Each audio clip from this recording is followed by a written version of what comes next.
Good day. My name is Chris Stanford, and today I will be doing my impromptu speech. So here it is. The subject is the more we communicate, the less we really say.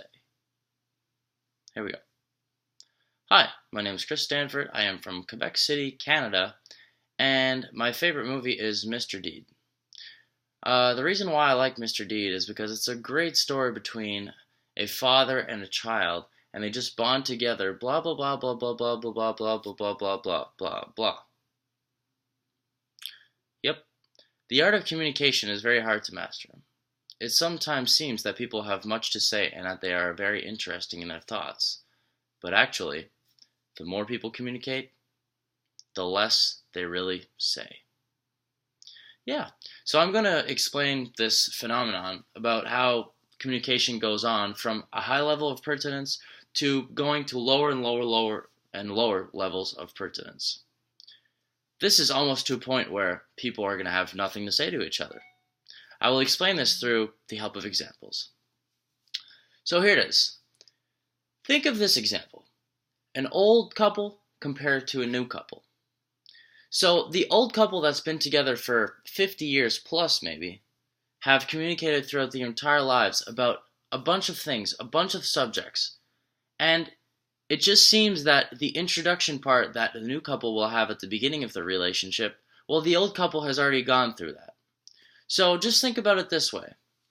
As the new couple learns to know the other person, they have a lot to communicate a lot about and a lot of content to say. However, it goes decreasingly. So, they have less to say.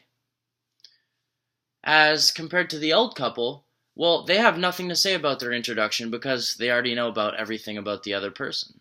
Or almost everything about the other person. So, think of it as a jar. A jar full of water. Full of knowledge, that is. So, think of it as if you're having a conversation with somebody. You're slowly taking the jar and pouring it out. Pouring it out. And then when your jar is empty, you've said everything that you had to say. You have nothing else to say. The more we communicate, the more the water goes out of the jar, the less there is. The less we really have to say.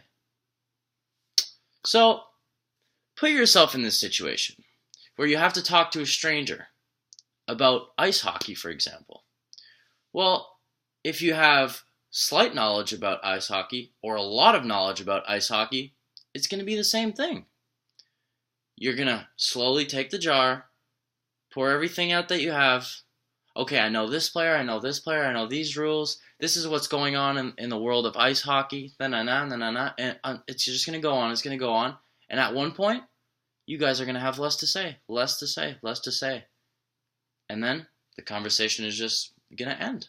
You guys are going to start talking about something else, and it's going to go the same way. A lot of pertinence to lower pertinence to lower pertinence, and then the conversation is going to end. So think of it as this way. Once again, the jar full of water, once the knowledge is poured out, there's less. There's nothing in there. The less we really have to say. I'll leave you on this. The more people communicate, the less they really have to say. Thank you.